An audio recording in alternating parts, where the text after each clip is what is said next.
বিসমিল্লাহির রহমানির রহিম। আসসালামু আলাইকুম। প্রিয় শিক্ষার্থীরা, আশা করি তোমরা সবাই ভালো আছো। আজকে আমি তোমাদের সঙ্গে যে বিষয় নিয়ে আলোচনা করব সেটা হচ্ছে নিউটনের গতির তৃতীয় সূত্র। তো নিউটনের গতির তৃতীয় সূত্রে কি বলা হয়েছে? নিউটনের গতির তৃতীয় সূত্রে বলা হয়েছে প্রত্যেক ক্রিয়ার একটি সমান ও বিপরীত প্রতিক্রিয়া আছে।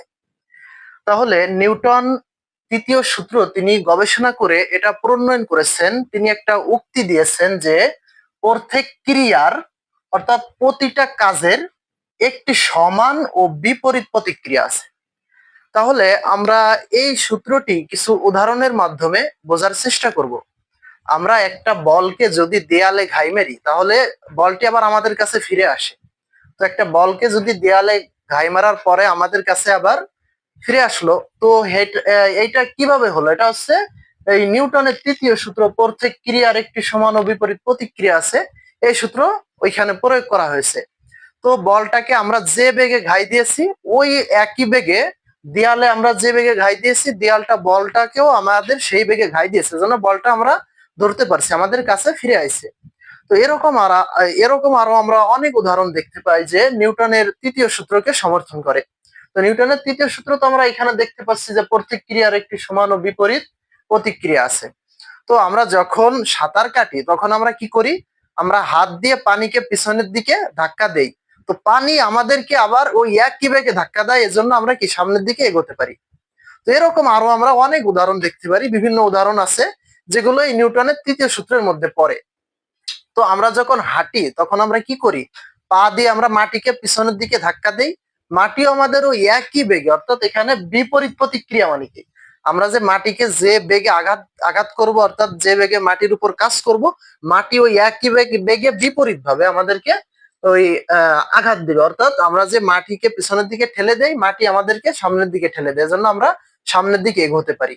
এরকম তোমরা অনেক উদাহরণ পাবা, তো যেগুলোই নিউটনের তৃতীয় সূত্রকে সমর্থন করে। তো বিজ্ঞানী নিউটন এরকম বিভিন্ন কিছু গবেষণা করে করে এরকম উদাহরণ দেখে দেখে তিনি সূত্রটি প্রণয়ন করেছেন।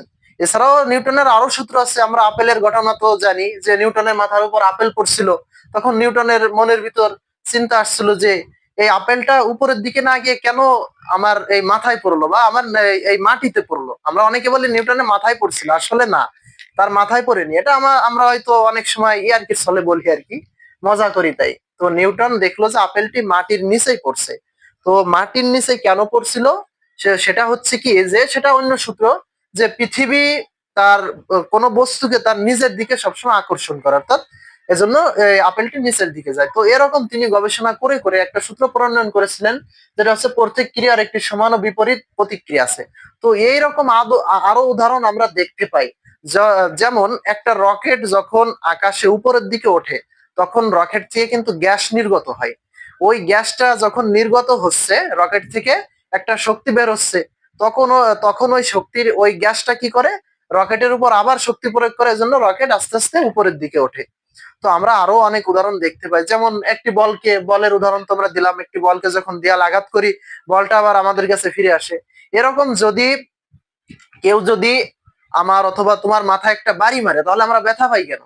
ব্যথা পাওয়ার একমাত্র কারণ এই নিউটনের তৃতীয় সূত্র। কারণ আমরা যদি একটা লাঠি দিয়ে কারণ মাথায় আঘাত করি তাহলে ওই কি করে, ওই লাঠি আবার আমরা যদি কোনো লাঠি দিয়ে মাথায় যদি আঘাত করে ফেলি একজনের, তাহলে আমরা ব্যথা পাই।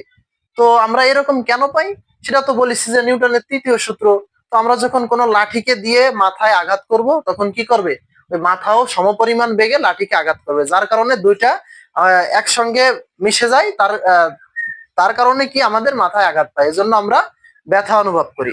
তো এরকম আরো অনেক উদাহরণ আমরা বুঝতে পারি যে নিউটনের তৃতীয় সূত্র। তো এরকম আর কি কি উদাহরণ হতে পারে তোমরা অবশ্যই কমেন্টে জানাবা। তো আজকের ক্লাস এই পর্যন্ত, পরবর্তীতে হয়তো নতুন কোনো ক্লাসে উপস্থিত হব। সবাই ভালো থাকবে। আসসালামু আলাইকুম।